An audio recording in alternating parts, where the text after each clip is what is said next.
So let's proceed sa sample problem number 2 natin. So we have a beam. So meron tayong uniformly distributed load na 15 kN per meter. Tapos may moment tayo na clockwise 150 kN meter. And meron tayong concentrated load na 50 kN. So 6 meter, 3 meter, 3 meter. So, pangalanan natin yung mga points natin, ha. So, we have, ito yung A, B, C, and D. So, yung nire-require sa problem natin is yung theta D over A, tangent deviation of D with respect to A, at saka yung tangent deviation of A with respect to D. So, para mahanap natin yung tatlong yan, so we need to know first yung mga reaction natin. Yung reaction sa A, at saka yung reaction sa D. So, magsasummation moment tayo para mahanap natin yung mga reactions. So, summation moment at D. So, let's say summation moment at D is equals to 0. So, clockwise, positive. So, we have RA multiplied by 12 minus yung 50 moon. So, plus yung moment na 150 minus 15 times etong 6. Tapos, yung moment arm niya na 6 plus yung 3 minus 15 multiplied by 3 is equal to 0. So, reaction at A is now equal to 67.5 kilonewton. So, next naman is, we will summation forces vertical is equal to 0. Summation vertical is equal to 0. So, upward is positive. So, mangyayari niyan, makukuha natin that our reaction at D is now equal to 72.5 kilonewton. So, para mahanap natin yung theta D over A, TD over A, tsaka TA over D, mangyayari is kailangan muna nating i-drawing yung moment diagram by parts natin. So, we will have moment diagram by parts. So, yung reaction at A is 67.5 kilonewton. And the reaction at D naman, that is 72.5 kilonewton. So, in this example, let's take, sabihin natin that our moment center is at D. Moment center at D. So, yung mangyayari is, lahat ng ordinate natin is nasa D. So, meron tayong beam. So, redraw lang natin yung biga natin. So, redraw lang natin siya. So, we will have a beam. Tapos, merong acting tayo dito na 67.5. Sa kabila, meron tayong 72.5. May pababa. We have a downward force equal to 50 kilonewton. Tapos, meron tayong moment acting at B na 150 kilonewton clockwise. Kilonewton meter. Ngayon, meron tayo ditong uniformly distributed load having a magnitude of 15 kilonewton per meter. So, meron tayong rules of continuity, di ba?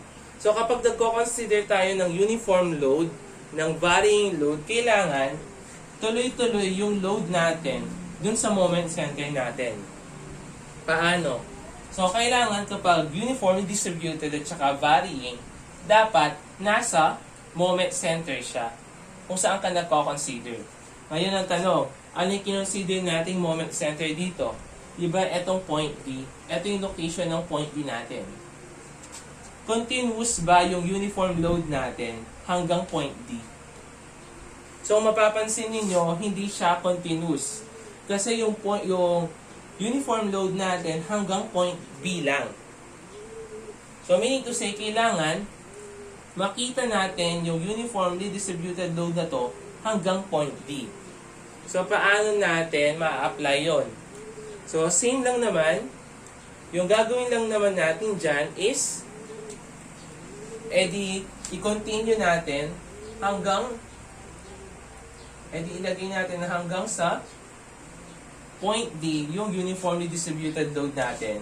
So, maglagay tayo dito ng uniformly distributed load na pababa. Ngayon, naglagay tayo ng 15 kN per meter na uniform load dito sa span BD na to. Kasi kailangan na-consider tayo sa point D, kailangan hanggang point D, yung uniform load mo is nandyan. Continuous dapat. Ngayon, paano natin makokontra yung uniform load na dinagdag natin? So, kung nagdagdag tayo pababa, kailangan magdagdag tayo pataas para yung effect nung dinagdag natin is magsi-zero. So, kung nagdagdag tayo pababa, magdagdag naman tayo pataas. So, let's say, magdagdag tayo pataas dito. So, ang nangyari is, yung effect nito, yung effect nung dinagdag natin mawawala. Kasi meron tayong pababa na 15 kN, tapos meron din tayong pataas na 15 kN. So, magsi-zero pa rin yung effect niya. So, yung rule number 1 natin sa mga uniform load at saka sa mga varying load, kailangan continuous siya. Tuloy-tuloy siya dun sa moment center natin. So, eto nyan. So, eto na yung bagong loadings natin kapag nag-moment center ka sa D. So, kung mag-moment center tayo sa D,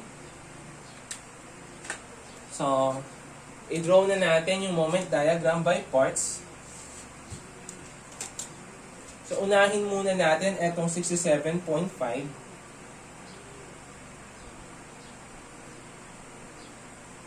7.5. So, since ano to, 67.5, pataas, etong nasa A, di ba pataas siya? So, lahat ng upward forces, laging positive yung value niya. Lahat ng mga upward forces. Kapag pababa naman yung force mo, negative. So, this will become 67.5. I-multiply natin sa moment arm na 6 plus 3 plus 3 times 12 natin. So, that will become positive 810 all over EI. Ngayon naman, yung sumunod. Yung sumunod naman is, eto. Sabihin natin, eto muna. Etong munang 150 kN/meter. So, na-consider tayo sa point D. Saan located yung moment? Nasa left section siya ng point D. Meaning to say, kapag nasa left part, kapag nasa left ng moment center, yung isang moment, yung clockwise is positive. So, yung value ng moment natin dito is positive 150 all over EI. Next naman, etong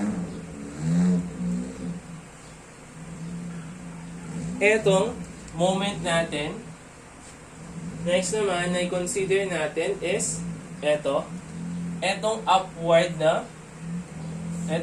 na uniform load. Etong part na to, etong upward na uniform load. So, yung uniform load natin is 0 degrees, diba? So, 0 degrees yan. Kapag nag-shear diagram ka, magiging 1 degree yan. Kapag moment diagram naman, magiging 2 degrees. So, mangyayari is magiging ganito yung diagram natin. So, i-moment lang natin dito paano. So, para makuha natin yon. So, paano? I-moment natin. This is 15. 15, imumultiply mo siya sa 6 para maging kilonewton. Times yung centroid niya na 3. So, para mahanap natin to, so yung magiging diagram natin, since pataas yung uniform load natin is pa ganyan. So, yung degree niyan is 2 degrees na. So, that will become, yung value nun is 150. So, we have 15, tama? 15 kilonewton per meter. So, imumultiply natin sa distance na 6 meter.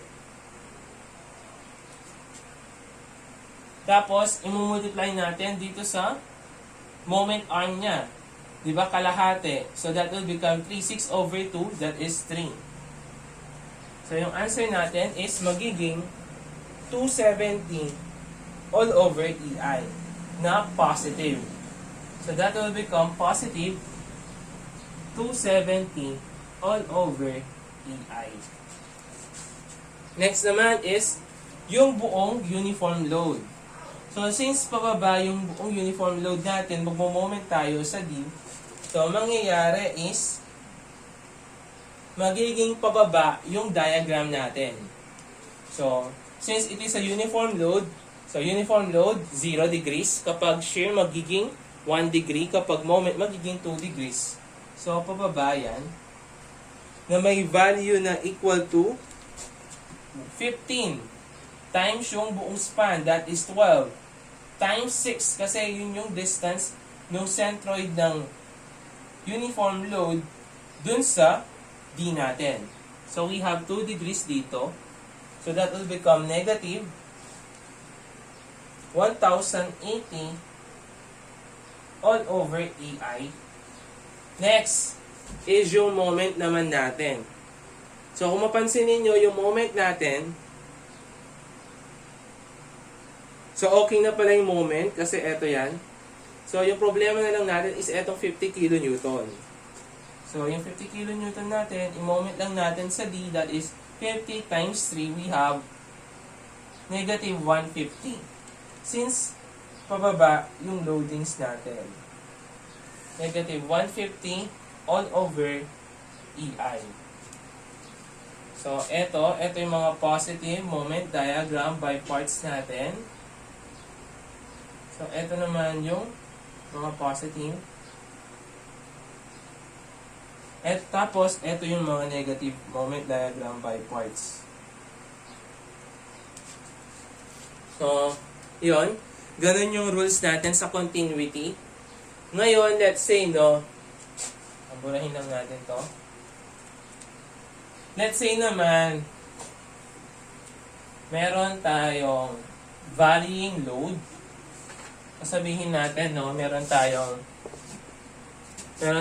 beam.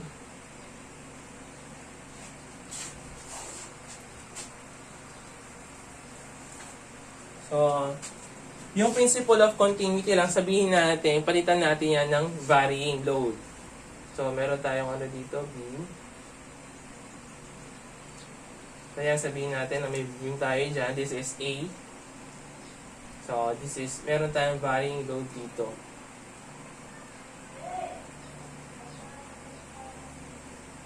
Yan. So, tapos, sabihin natin na ganyan na lang yung diagram natin. So, meron tayong ditong A, meron tayong B dito, meron tayong C. Ngayon, yung tip lang natin sa moment diagram, ganito. Kailangan yung moment diagram mo is nandun sa point, malapit dapat siya sa mga varying or sa mga uniform load. So, kapag nagmo-moment center tayo dito, yung applicable na moment center is sa B. Kailangan mag-moment center ka dito sa B. Kasi kung mapapansin mo, kung nasa B ka, ito yung diagram natin. Paano yan kapag moment center natin is nasa B? Mangyayari is, since pababa lang yan, ganito lang yung mangyayaring diagram natin. Pero kung mag-moment center ka sa C, mangyayari is magiging continuous yung beam mo. Paano? Kasi eto dapat, tuloy-tuloy dapat yung pag-rise niyan. So, meron tayong varying load, kailangan pataas siya ng pataas. So, mangyayari is, kailangan pataas siya ng pataas. Ayan. So, ayan. Pataas siya ng pataas. Ganon din dito, kung meron tayong trapezoidal. So, mangyayari niyan, etong load na to magiging trapezoidal. So, kung meron kang trapezoidal na pababa, kailangan meron kang trapezoidal na load na pataas. Para mag-balance yung para mag-zero yung effect ng trapezoid na nasa taas. Ganun siya. Ganun siya kahirap, no? Kasi dumagdag ng maraming loadings. Kaya yung suggestion talaga is mag-moment center ka sa B. Kung nasaan yung height ng varying load natin. So, huwag kang magsasummation moment sa C kasi meron kang triangle and at the same time, meron kang trapezoid. So, yung mangyayari niyan is, ganito, magiging kakomplikado yung diagram mo. So, eto, negative to. Tama, this will become negative yung value niyan. So, kung ganon, is kung mag-moment center tayo sa C, ganito yung magiging diagram. Ito pala, magiging 3 degrees yan. So, 1 degree kapag mag-shear, magiging 2 degrees. Kapag mag-moment, magiging 3 degrees. So, kung nasa moment center ka at C, consider natin is yung downward na varying load. Magiging pa ganyan yan. So, magiging negative yung value natin dito. So, tapos 3 degrees siya. Next naman is, consider naman natin yung upward, yung trapezoid. So, mangyayari is, i-divide pa natin yan sa dalawa. So, meron tayong varying na maliit. Tapos, meron tayong uniform load. So, sa uniform load niyan, since upward yung ano natin, yung uniform load, that will become positive. So, mangyayari is, magiging curve yan. Kaso, 2 degrees na lang siya nun. Kasi nga, uniform load. Tapos, yung varying load na maliit, so, that will become 3 degrees naman. So, kung mapapansin ninyo, paano natin na ano yun? Di ba may loadings tayo? Let's say, ito yung loadings natin. Ito yung loading natin. Kapag nag-shear diagram tayo, moment diagram tayo, ano yung degree ng varying? So, let's consider yung mga varying load. So, ito yung mga degree nila. So, varying. Ano yung degree niya? So, yung degree niyan is linear. Since it is linear, nagpo-form siya ng line, that is 1 degree. So, lagi tayong dumadagdag. So, nagiging 2 degrees sa shear, nagiging 3 degrees, dumadagdag ng tig-1 degree. So, kung mapapansin ninyo, this is moment diagram by parts. So, yung consider natin degree is yung moment, siyempre. Yung moment diagram. Paano naman kapag uniform load? So, yung degree niyan is uniform. Diba? Ito yung uniform load natin pag ganito. So, horizontal siya. So, meaning to say, 0 degree. Kapag mag-shear diagram ka, that will become 1 degree. Kapag moment diagram, that will become 2 degrees. So, ganun siya. Diba?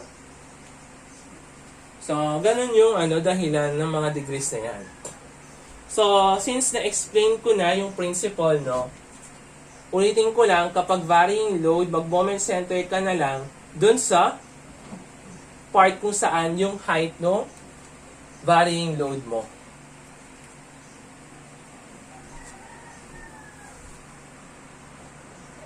So ngayon, what is the easiest way naman to solve the moment diagram by parts of our problem number 2? So nasabi ko sa inyo kung nasaan yung height ng uniform load or kung nasaan yung height ng varying load, dun ka mag-moment center. So in our illustration, yung uniform load natin either nasa C, nasa A, or nasa B. Yung dulo niya. So mag-moment center na lang tayo dito sa B. Moment center at B para mawala na lang yung 150 kN meter. Kasi kung saan ka magko-consider na point, kung may force dyan, kung may moment dyan, mawawala. Then, let's consider moment center at B. So meron tayong upward force dito na 67.5. So, 67.5 multiplied by 6, we have 405 all over EI. Next naman, yung force natin dito na 72.5. So, 72.5 multiplied by the moment arm na 6. So, we have 435 all over EI. Mangyayari, this will become 435 all over EI. Next is etong uniform distributed load natin. Since it is downward, kaya magiging negative siya. So, i-moment natin siya sa point B. So, mangyayari, 15 times 6 multiplied by yung centroid. So, that is 3. So, 15 times 6 times 3. So, from 0 degree, sa shear magiging 1 degree, sa moment magiging 2 degrees. So, that will become negative 270 all over EI. Next naman is yung downward moment, downward naman force na to, na 50 kN. I-moment natin siya sa B. So, 50 times 3, that will become negative 150 all over EI. So, ito yung natin, positive, diba, moment diagram by parts. Tapos, ito naman yung negative moment diagram by parts. So, ito yung easiest way para masolve natin yan. So, let's solve na yung theta natin. So, solve natin yung theta D with respect to A.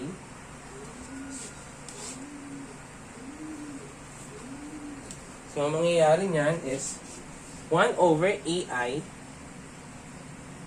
yung area between D to A.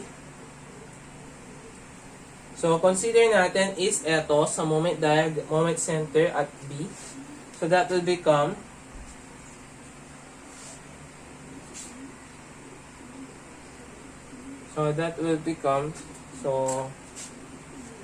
So, para sa space natin, lagay na lang natin sa taas. So, D over A. So, 1 over EI. So, multiply natin yung area between them. So, 1 over EI. So, 1/2. Eto. So, we have 405. Tapos, yung length niya is 6 plus 1/2 multiplied by 435 multiplied by 6 also. Plus, etong nasa ilalim natin, that is 1/3. Kasi 1 over n, yung area kasi ng mga 1 over n plus 1 pH. So, meron tayong 2 degrees, so that will become 1/3. Since pababa yan, so magiging negative na yan. Negative 1/3 of 270 multiplied by 6 minus, eto naman na triangle, 1 degree to, kaya mangyari is 1 over 1 plus 1. Kaya magiging 1/2. So, yung height niya is 150. Yung length niya is 3. So, yung theta D over A is equal to 1755 all over EI. Kilonewton meter squared. Ngayon, kung i-consider mo yung moment center natin sa D, ganun din yung makukuha mo. Etong answer na to, yung makukuha mo.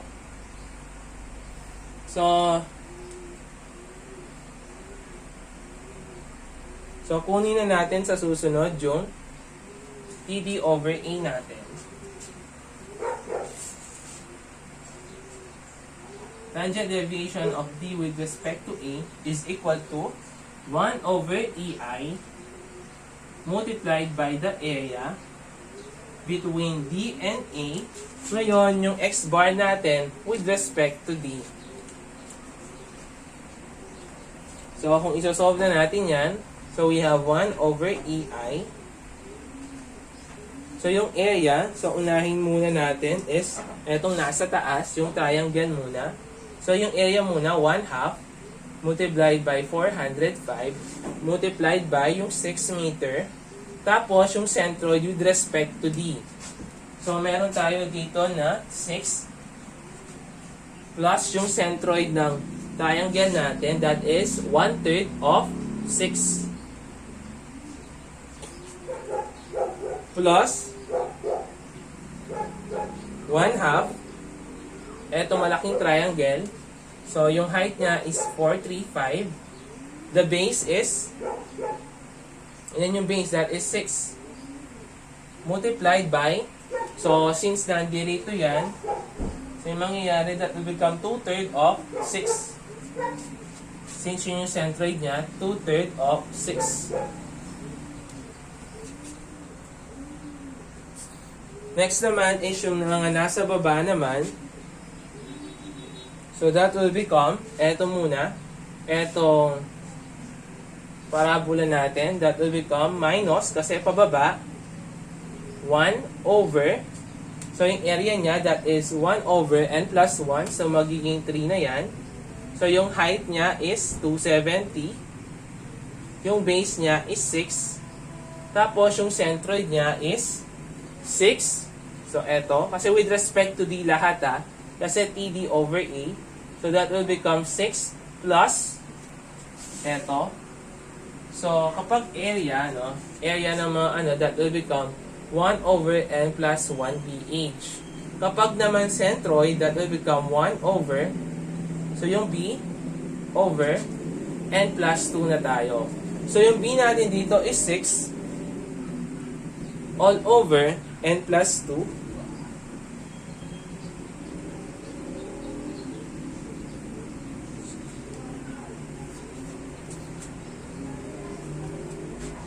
So, n plus 2, yung n natin is 2. 2 plus 2, that will become 4. Minus, yung mini triangle natin dito na maliit, yung height niya is 150, yung base niya is 3, multiplied by, yung distance niya is 3, plus yung centroid niya, that will become 2/3 of 3. So, TD over A is now equal to 9765 all over EI kilonewton cubic meter. So, solve naman natin yung TA over D naman. So, TA over D, so, ganun pa rin yung natin, formula. Kaso, yung pinagkaiba lang is with respect to A naman. Area natin between A over D. Tapos, yung X bar natin with respect to A na. So, that will become 1 over EI. So, yung area ng maliit na triangle na positive, that will become 1/2. 405 multiplied by 6 times. Since, sa na tayo, sa point A, so that will become 2/3 of 6. Yung centroid niya. Plus, so, plus yung maliit na yung malaking triangle, that will become 1/2.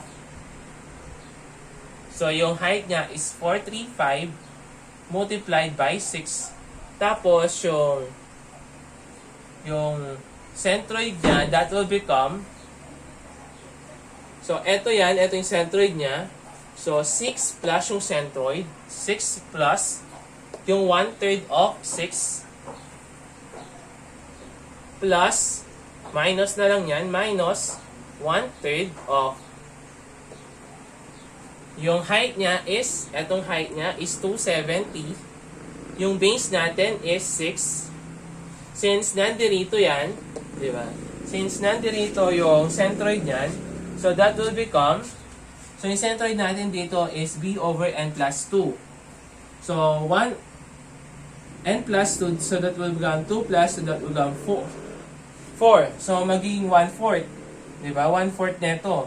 So, yung matitira ngayon dito, kung meron tayong 1/4 dito, meron tayong 3/4. So, multiply natin siya sa 3/4 of 6. Minus, yung maliit na triangle natin, so that will become 150 multiplied by 3. Tapos, yung distance niya, di ba? Yung centroid nito with respect to A. So, meron tayong 6 plus yung centroid. 6 of 1/3 of 3. Yung TA over D natin, that will become, is now equal to 11,295 all over EI kilonewton cubic meter. So, that will become our answers for problem number 2.